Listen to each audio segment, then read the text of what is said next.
Fuck. Hi everyone. We're back for episode 2 of Altered Carbon. I'm here. I'm Sean. Who else is here? I'm here. I'm Chris. Here on the second great installment of Carbony Bronze. Carbony Bronze. Which is totally the name that we're using because we're the best. Sorry, it's been 5 weeks since the last episode. Has it? Yes. Jesus fuck. Yeah, I originally wanted to get this all done and banged out. Just banged right out and up before, Altered Carbon faded from relevance, but I guess we missed that window, huh? Yeah, a whole bunch of shit happened at work, and basically I would get home from work physically too tired to do anything. I would come home, and that's the whole reason I've been so particularly shit at Overwatch the last couple of weeks. That is a good excuse to have. I've literally not been able to focus mentally on anything. I've been that tired. If you really loved me, you would have just lain on your microphone and slurred nonsense while I gave my opinions about Altered Carbon. Lied back and thought of England. Yeah, I guess we'll suck Space it up. Space England. Hang on, I'm just. What are you doing? What's he doing? I'm having a worrying thought that Discord is auto adjusting my mic gain and fucking everything up. You sound fine on this end.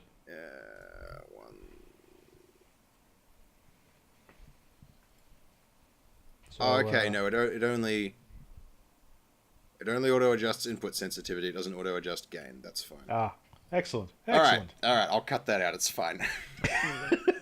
Oh, you sure don't want to leave in our consummate professionalism? You know what? We have in the past. I'm not going to remember to take that out. Yeah, no. Okay, well, a quick podcast's a good podcast, said Chris, not for a moment believing that. Which is what we said last time. We went for an hour and 20 minutes. Yeah, so let's just bowl right on into episode 2. Episode 2. What was the name of it? Dead Hooker Titties? Fallen Angel. Oh, that's different to what I said. Yeah, the first one was Out of the Past, and the second one's called Fallen Angel. Yeah, yes, Dead Hooker Titties. Also, who would let their child... Okay, sorry. You got some questions, Sean. You got some concerns. Yeah. So, I'm fine with the opening bit being a hooker falling out of the sky, okay? And that's what happens in the book. I mean, it's referred to later on. It doesn't actually happen. This is one of the problems I have for this episode, which is that happens, it happens in the past, and we don't find out until quite a way in. Like 2/3 of the way in? So that's Mary Lou Hinchley, the dead girl who fell from the sky. Yes. The fact that she specifically fell from somewhere is a really important plot point, which we're not meant to know. No. And which Kovac definitely doesn't know. All they know is, when they do talk about her, is that she was found in the ocean. She washed up somewhere. Yeah, and mostly very, very decayed. There was not much left of her. Yeah, the fish had been at that lady.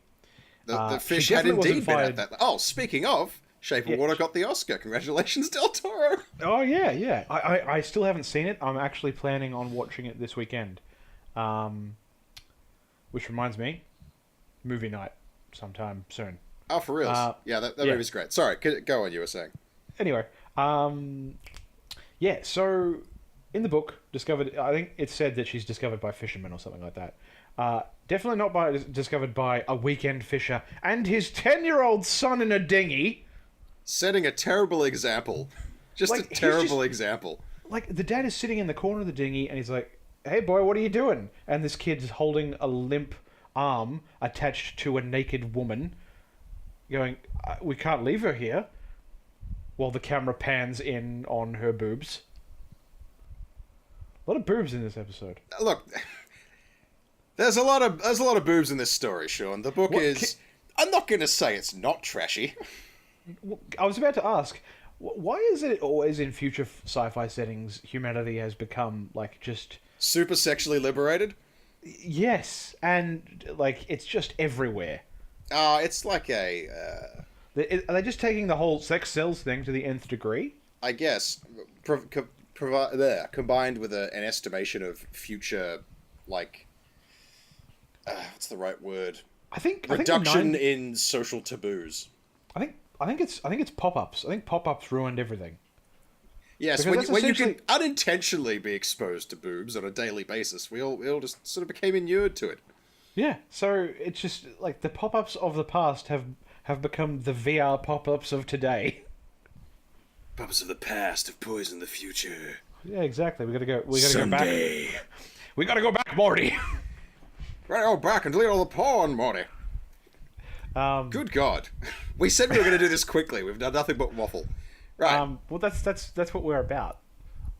So yeah, dead hooker in. It actually looked like a river and not the ocean.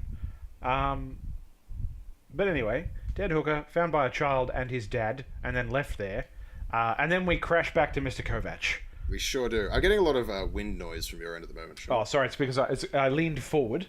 And is that better? Yes. Yeah, I leaned forward and I accidentally put my head in the fan range. Anyway, so straight back to Mr. Kovac being Mr. Kovac, waking up being ornery. Mr. Kovac, or the Vacs to his friends. The Vac. The Vac. Well, now that's what we have to call him. Yeah, we're calling him the Vac from now on. The Vac. So the Vac gets up and he's mad because the Raven shows up in his room with what he presumes to be a hooker, but actually turns out to be high-powered attorney. And Umo Prescott. Yes, that's right. I couldn't remember her first name. Is it Umo? It's Umo or Uma. It's like Oumo, I think, from the book. Yeah, it's a strange one. Yeah, it's not one I'd ever heard one before.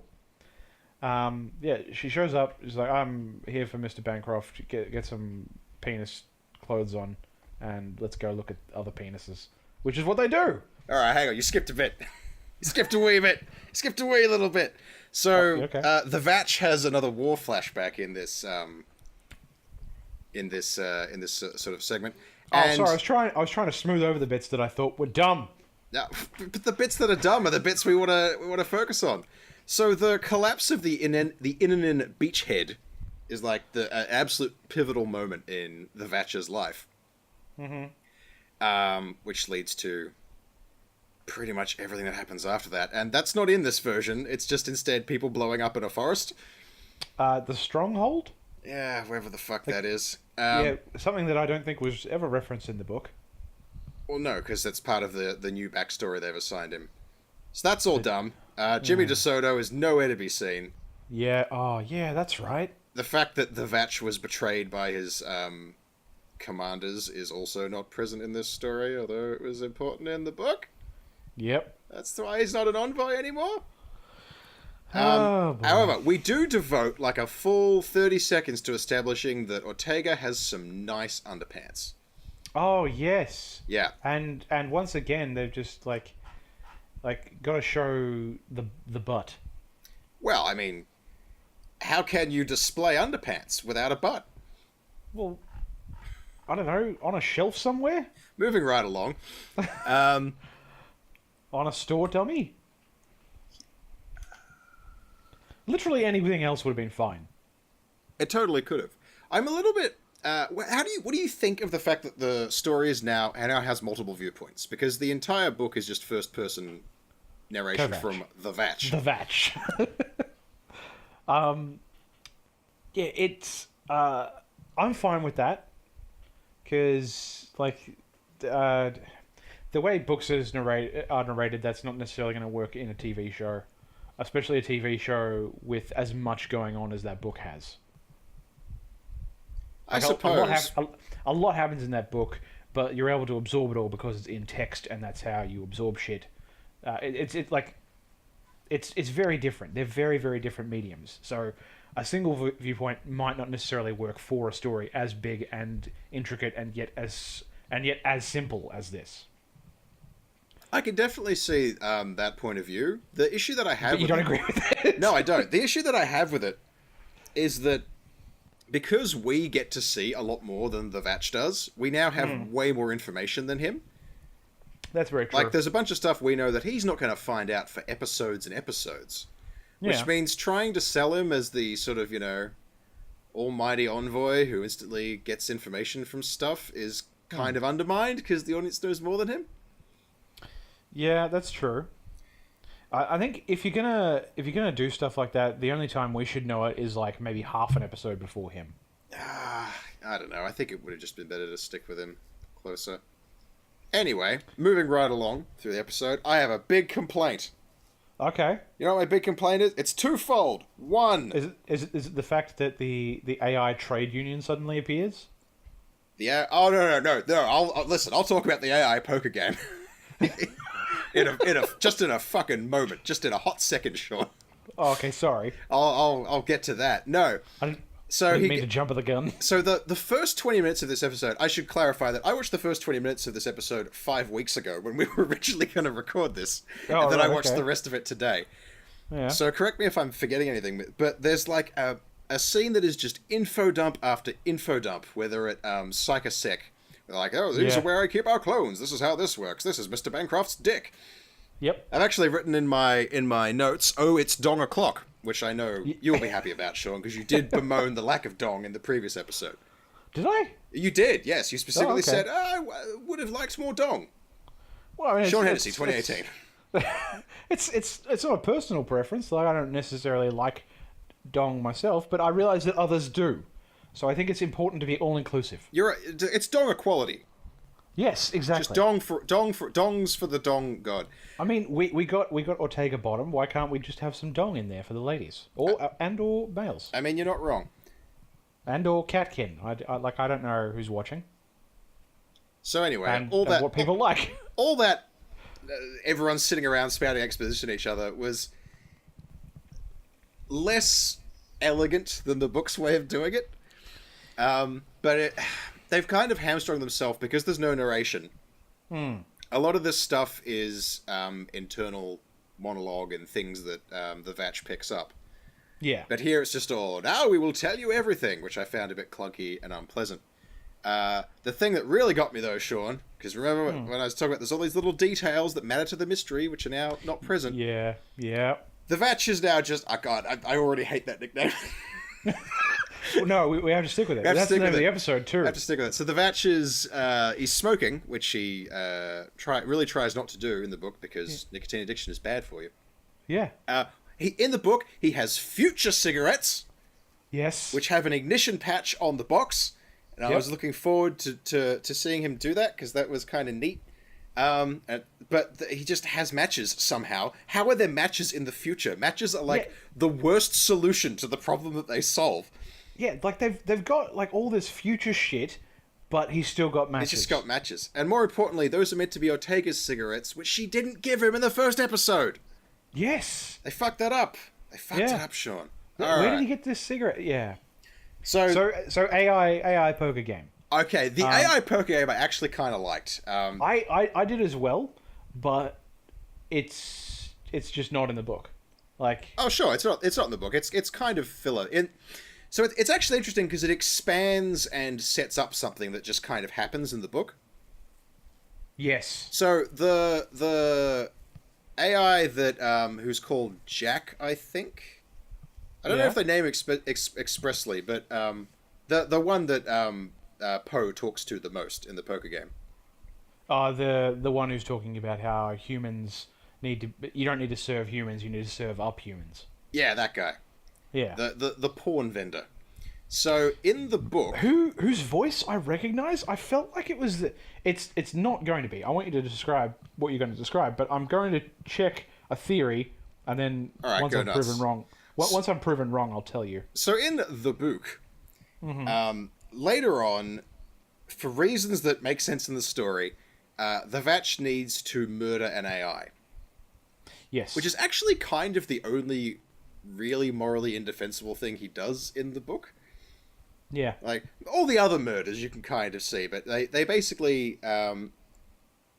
look, I won't get into it, but for reasons that matter later, they need to kill an AI, and the one they choose is called Jacket Up, who is an AI porn vendor. Sorry, virtual porn vendor, so like virtual VR porn.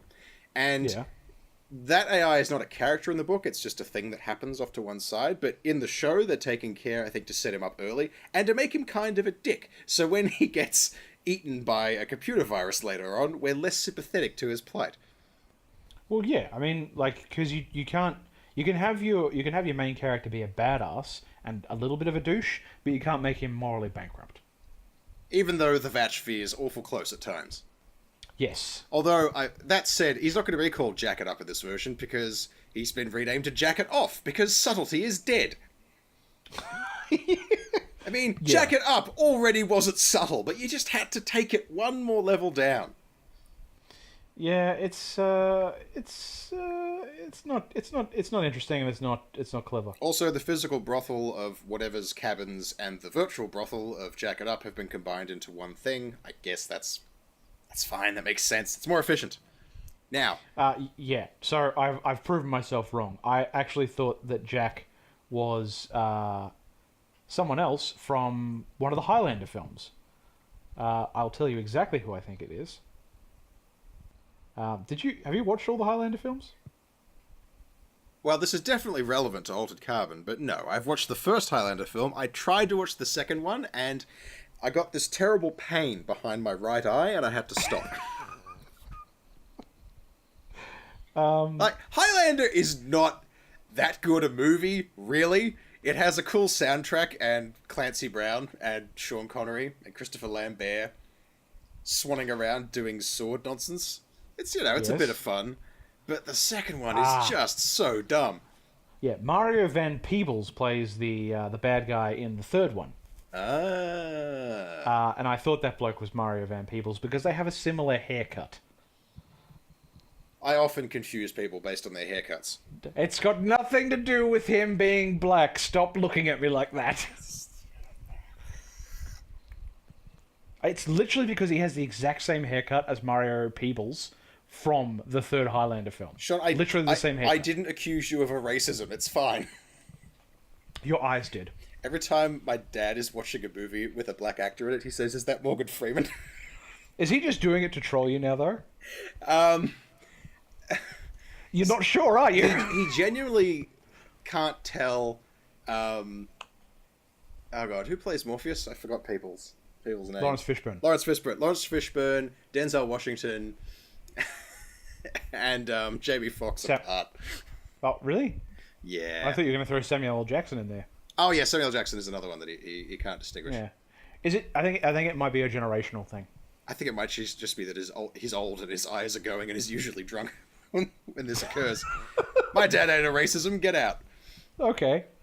I think mine might be. Well, that goes without saying. Yeah. Yeah.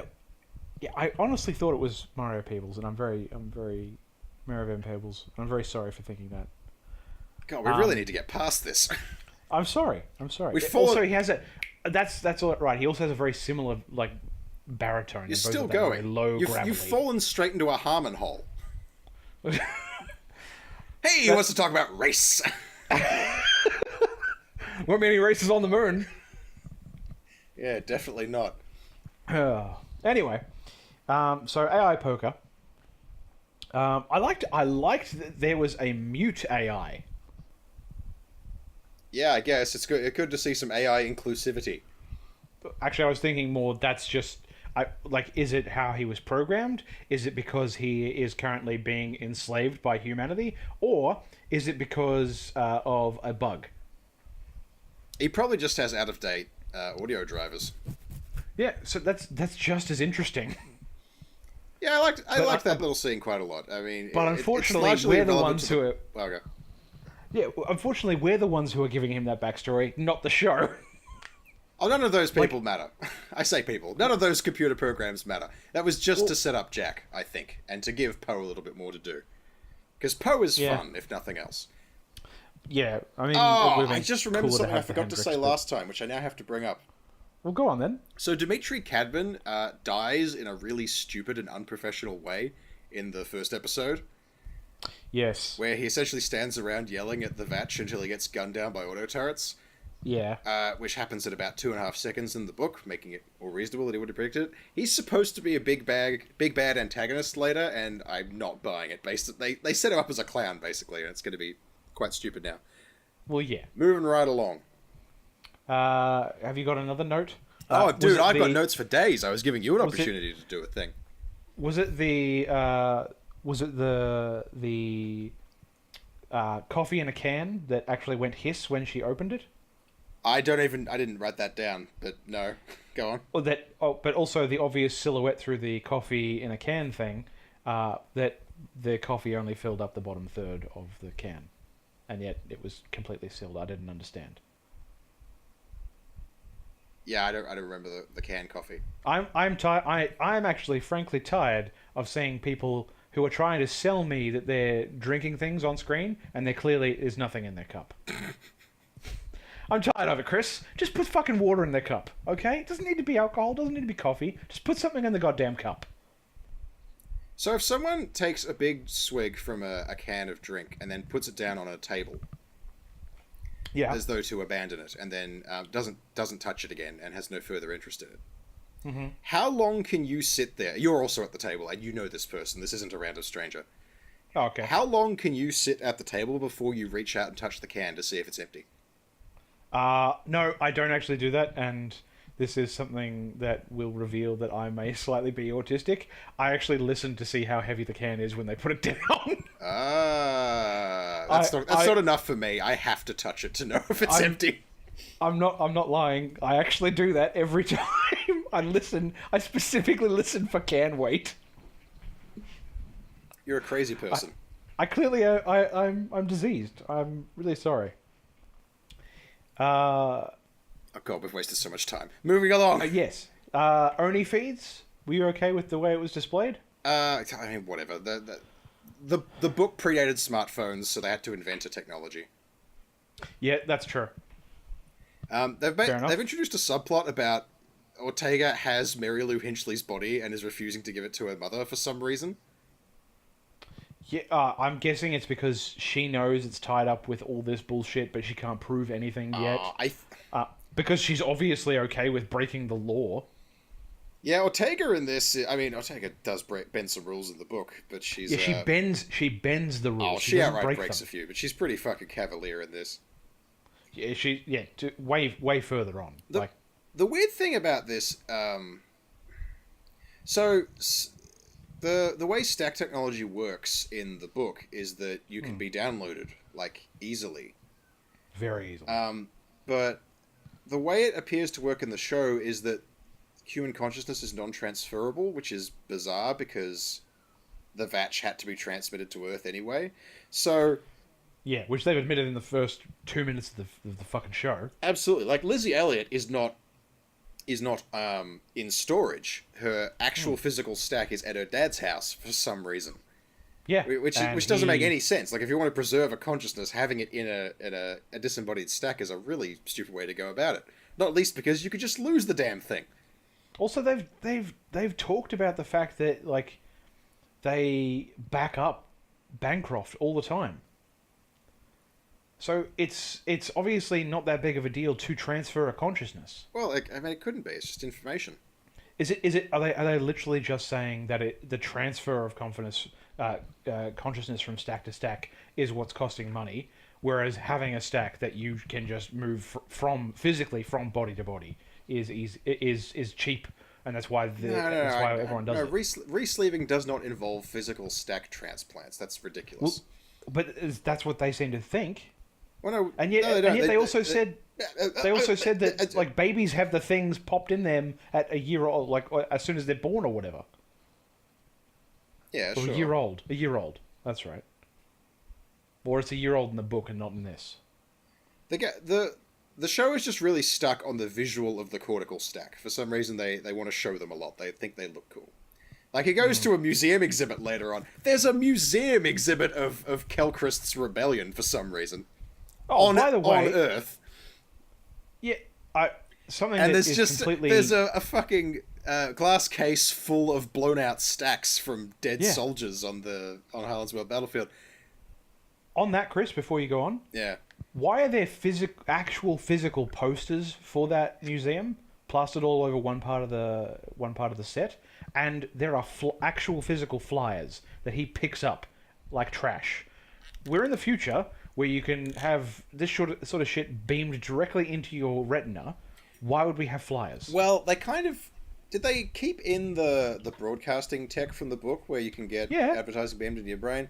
I don't know. Possibly they ran the... But I mean, flyers have not been super relevant in the real world for a long time, but people still make and distribute them. That's true, but you'd think that 300 or 400 years in the future, we would probably have run out of the trees to actually print it on. Yeah, it's probably printed on soy paper. Grown in a vat. I don't know. Okay, vat-grown paper. Vat-grown soy paper. No, I didn't notice that. It didn't really bother me. It bothered me. Okay. I thought it was dumb. Like, you got all this future shit. Once again, this is the matches all over again. It kind of is. It's exactly that. But the matches, like matches are a shit technology now. I don't know why people still use matches. Matches are baffling. Paper's a shit technology now. Paper's fine. Print is dead. Print is, like, having worked in a bookstore, several bookstores that have gone under. Print is dead. Yeah. God, where were we? So the Vatch reviews videos of people sending death threats to Bancroft, because this is a show about solving a murder. And then because and then they go full CSI. Yeah, they had to make another Blade Runner reference. Enhance. Because you remember the thing out of Blade Runner. Yes, I remember the thing out of Blade Runner. I remember the utterly excruciating zoom and enhance scene from Blade Runner. It's not just zoom and enhance, it's also change the angle and then see shit that isn't actually there. Oh, it's do all kinds. Look, photographs are mysterious, Sean. They're deeply mysterious. Cameras are magic and they will steal your soul. Actually, cameras are kind of magic. Do you know what someone made? I'll tell you. I'm sure people made lots of things. They made a program that can record extract audio from a video file of an object. What? Yeah, so based on the vibrations of the object in the video frame, they can determine what sound waves were hitting it.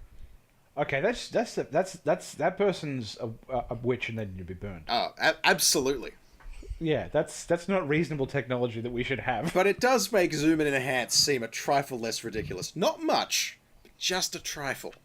Like just like a 2% off the top. Yeah.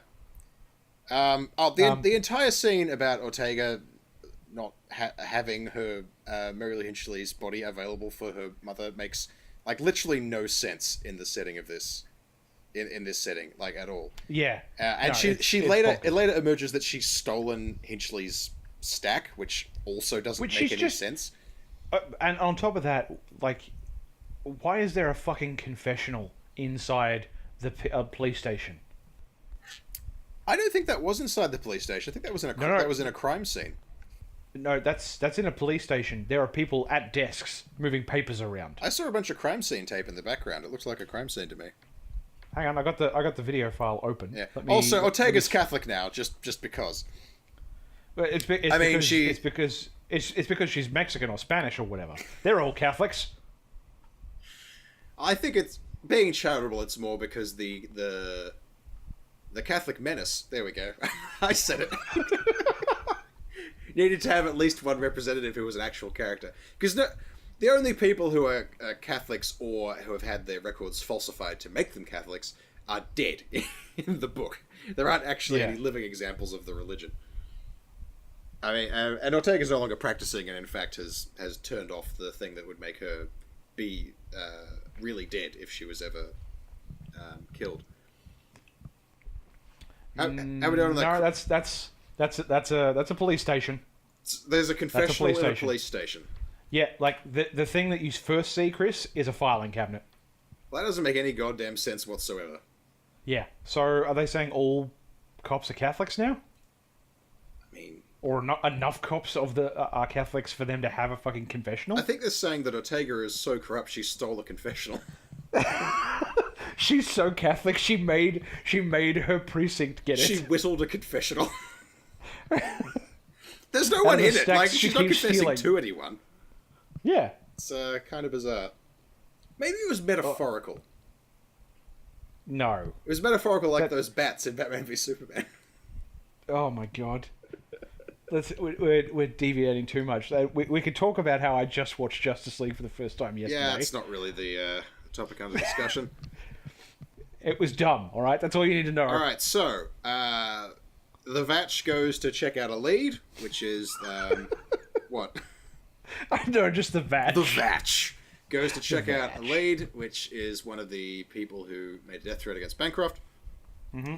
And I kind of liked that the area that he goes to find him in is made of shipping containers. It actually did a good job of the whole, recycled from the old aesthetic. So obviously a set designer was like, hey, you know what'd be cool? You know what'd be cheap?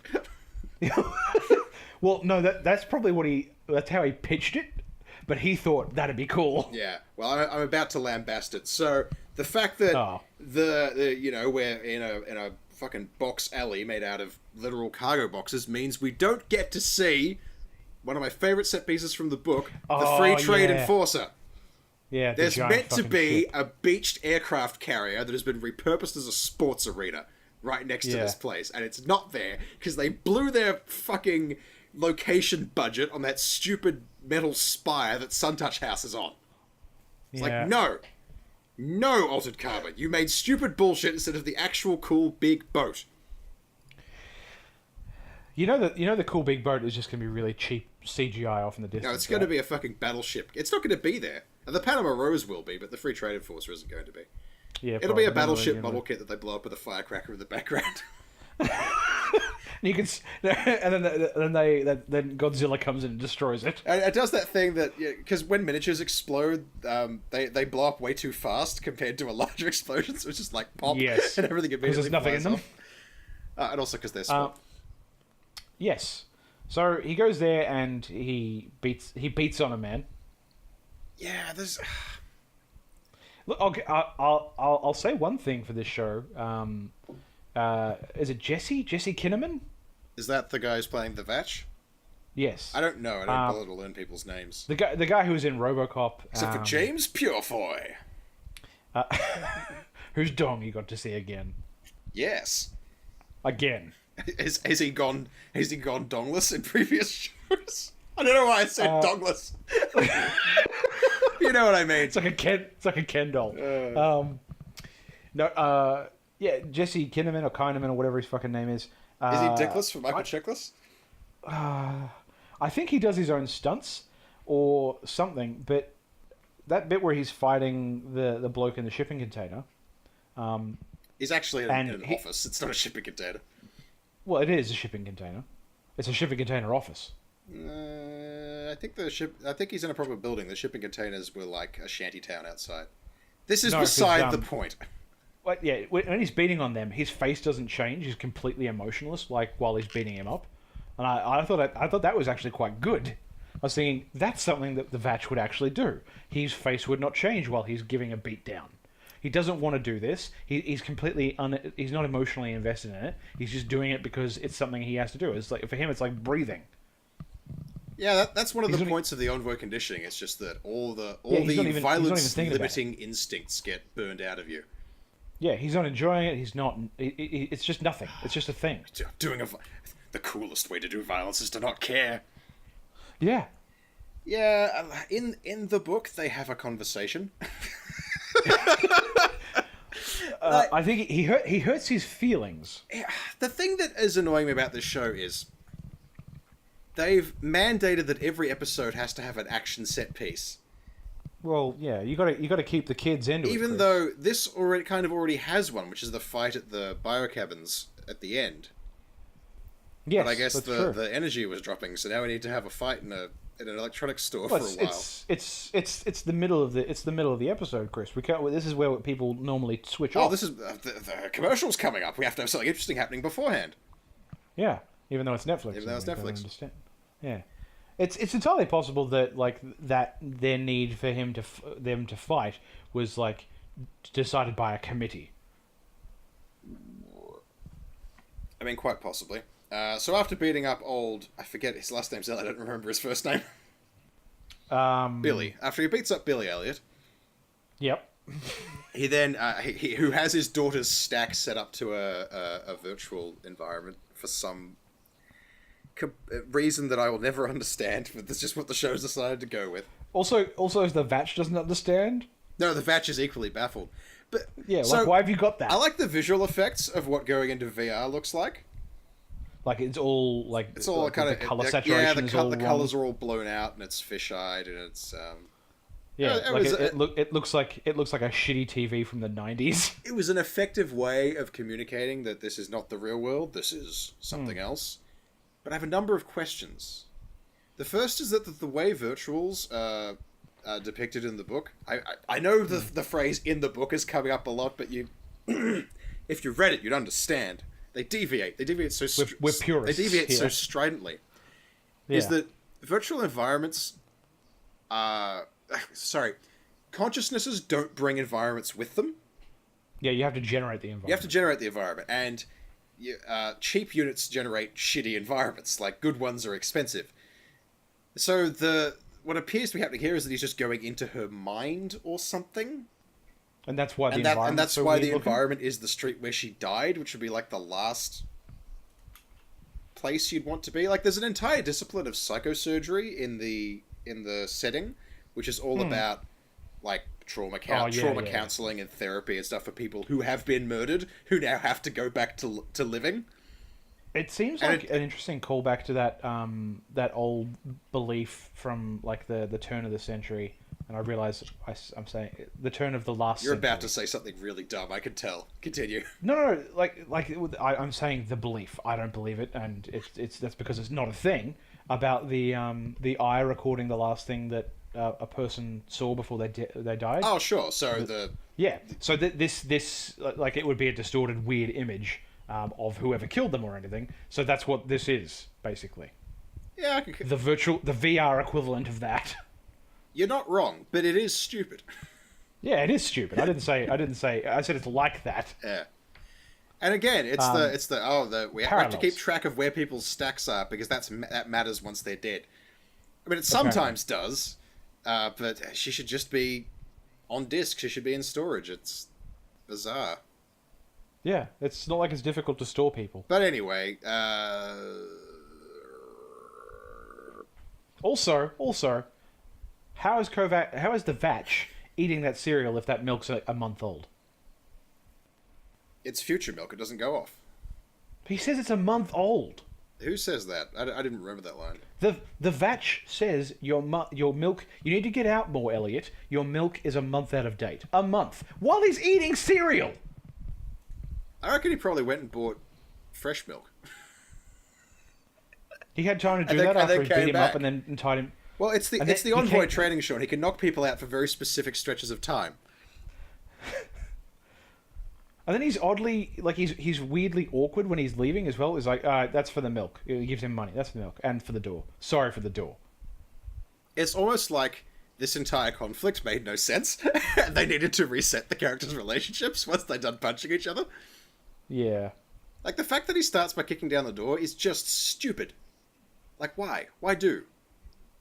Yeah, that's not how he would have gotten in. He would have talked his way in because he's an envoy or envoy. As a man who's read a book, I can tell you this is not how the envoy do. Yeah.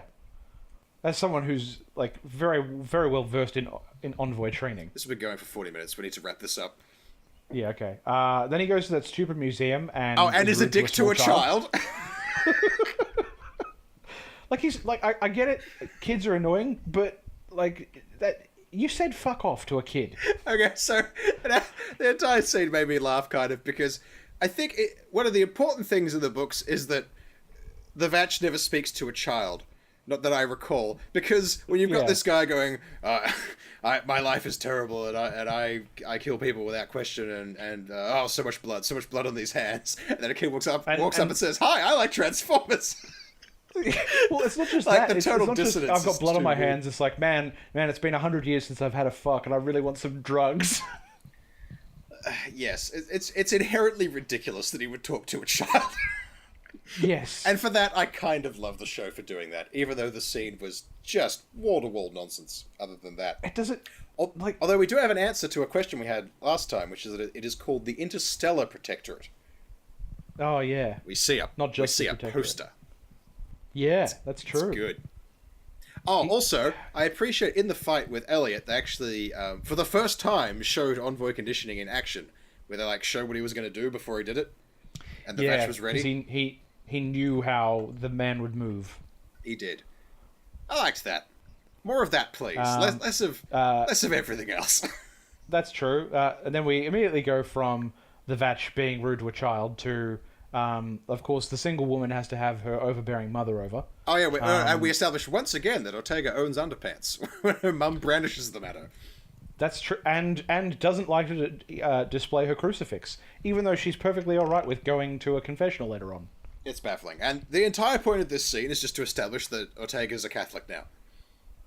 A Spanish Catholic. Yes, the most. Because and she's a single woman who has a career, so she can't have her shit together. So she needs her mum to come around and take care of her. Have you seen a movie before? Look, I don't know. Once again, this feels like we need to do shit by committee. It actually. I think like some old people got in and were like, we need to make the character more relatable. Have her mum come round. I think it's more that based on how much. So I think they decided on the number of episodes before they wrote them, right? So they've split up the main story, which is everything the Vatch is doing, amongst how many episodes is it? Is it 7? 10. 10. Oh god! So they split that up into 10 episodes, and they had all this time left over. So that then 10-hour-long episodes. So then they slotted in all the side stuff with Ortega and whatnot doing stuff. Yeah. So the scene is basically just filler, and let's speak no more about it. Yeah. Okay. Other than the fact that they reaffirmed the 653 stuff, and then Ortega runs off to go to Licktown, where she can catch the Vatch in the act of doing something. Indeed. Because we know, or should we say that we know the thing that I'm about to say about the Vatch's current body? I'm not sure if that is even going to be a thing, Sean. Let's leave that alone. It's the whole reason she's chasing him around in the book. Yeah, I know, but let's. I mentioned it last time. He's wearing the body of her. Her imprisoned partner and lover. Yeah. Elias Riker. That's the whole reason she's chasing him around. She's got a tracker on him, and she's chasing him around. So when he goes to Licktown, the subtly named Licktown, and he goes into Jacket Off, where dudes are literally fucking the brick wall. I mean, yeah, that's. I mean, wouldn't you? Those saucy bricks. Well, I assume there's something else. I'm a mortar sexual. You came up with that very quickly. You should be proud. Should I? Oh god. So Jacket Off. Yep. Is god. Worst renaming it. It had a semi-sane name in the book. Why did you make it so dreadful? Trash. Yeah. Which is where Lizzie Elliott used to work before she was killed. She was the daughter of the guy in the previous scene. The trail of breadcrumbs that he followed in the book made a lot more fucking sense. Yes. And then we have a scene where he talks to a hooker. Yes, whose name I've forgotten. She refers to herself as anemone. Anemone. I've never said that word. A sea ammonia. A rock pool dweller. Yeah, I think her name's Kristen or Kirsten or something like that. That's Ortega's name. Oh, hang on. I will find out her name. What's her fucking name? Well, the thrust of the scene is that the Vatch is pretending to be Lizzie Elliott's mum, sleeved in a man body, in order to get information about Miss Elliott's demise. Yes. I thought the scene was kind of okay. It didn't. Her name's Alice. Alice. It didn't make me mad for having stupid nonsense in it. Also, more dumb. I thought I did laugh when you hear the announcer, like the weird announcer in Jacket Off saying, "Thank you for coming. Thank you for visiting Jacket Off. Hope you come again." And I laughed purely because, like, that is a joke written by a 16-year-old boy. We have all heard that before. Yeah. It's you'll be glad you came. Yeah, exactly. It's so dumb. So he goes outside. Elliot's there. The bloke he beat up and left duct taped to a chair, and he drank his milk and ate his cereal. And there is also some guy, and here the show drops the ball again. Yep. Does it even pick the ball up again? You've dropped so many balls, man. Yeah. How does it drop the ball, Chris? Well, the guy that in the book, as that phrase again. So the guy he has a fight with. Is he like an 8-foot?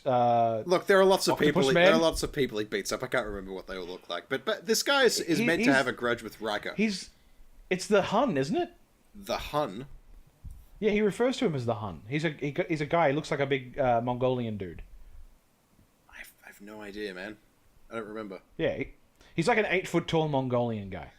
Well, regardless of who he is, he's a guy who Riker used to beat up and rob when he was abusing his police powers, and so he has a grudge against the body that the Vacs is wearing. Though the Vacs does not know this.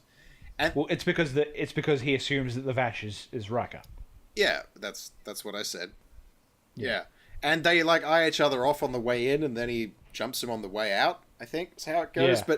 But none of that is communicated at all in this scene. It's just a random guy jumps him for no reason that we can see. Basically, yeah. And then after beating him up, right? I don't know if you noticed this. When the police chopper arrives and Ortega's watching him through the exterior camera, you see him drop the knife that he's holding. And it looks like someone has animated a picture of a knife in Microsoft PowerPoint and just goes, whoop. Yeah. And I don't know if it's it's just because it was too reflective and the part of the picture is overexposed, or if it's actually a post-production knife that they had in for some reason. It just looks so weird. I was like, oh shit, he's got to drop the knife. Quick, someone do something in paint. And then Ortega... Oh, no, okay. And then we get to the bit where he says, and before I was an envoy, I was an even more hardcore special ops guy for the Protectorate. Yeah, I worked for the government, man. What are you doing, show? You defanged the envoys to make them a fucking insurrectionist force from one planet, rather than the shock troops, the Protectorate. And then you tried to make the Vacs double special by making him also what an envoy really was in the books. He's got to be the most special dude ever, Chris, because he's our hero. He's more relatable. More polygons is more emotions, and more specialness is more relatable. Exactly. I don't know how David Cage talks, but I'm assuming it's like that. So then Ortega goes to a secret freezer where she's kept a body. Oh yeah. How is no one in the boobs. morgue? How is no one in that morgue opened that specific freezer and gone, hey, this body's when not she supposed to be touches here. it says that it's empty. Right? She's rigged it to lie about its contents. So you've never opened a box that you thought might have been empty anyway? I mean, maybe. Of course you have. Of course you have. You're a person. You're a person who's like, I'm sure I must have left that thing in here. It feels empty, but I'll look anyway. I don't have a reasonable explanation for how no one discovered the corpse that she managed to hide for some fucking reason. I'm just telling you what the explanation that the show has is. I don't care how futuristic your police station / medical examiner's office is. You're gonna run out of corpse holes eventually. You're gonna need to start putting corpses in those holes. Okay, so like it's not like it's sure it's the super future, but they've only got so much room. Okay.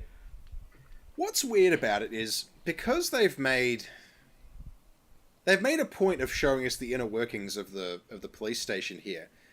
There isn't really any reason for them to store sleeves in this setting. Like, most police work is spin up the stored consciousness of the murder victim, ask them who killed them, go arrest that person.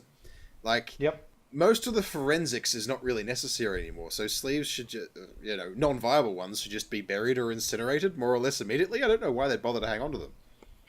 It doesn't make any sense. So after that, that stunning, sensical scene, we get to have a tiny bit of the Raven being great, because he's watched a whole bunch of gumshoe films, and he's trying to be friends with the Vacs. Yeah, and he's now dressed up like he's a gangster. He's got himself a fedora. And he wants to, and a pinstripe suit. And he wants to be friends with the Vacs and be his offsider.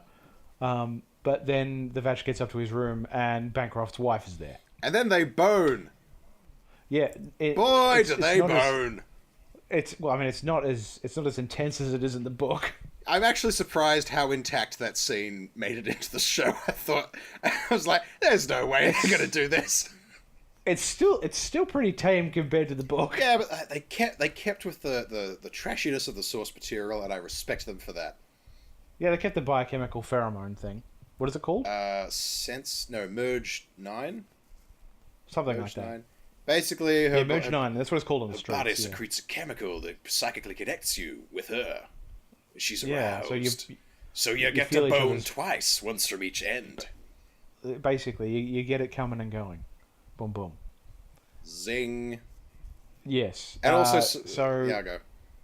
No, go. Oh, and someone has a camera in his room and is watching them. For reasons. Yeah. But the Raven records it as well. I assume that's still going to happen, right?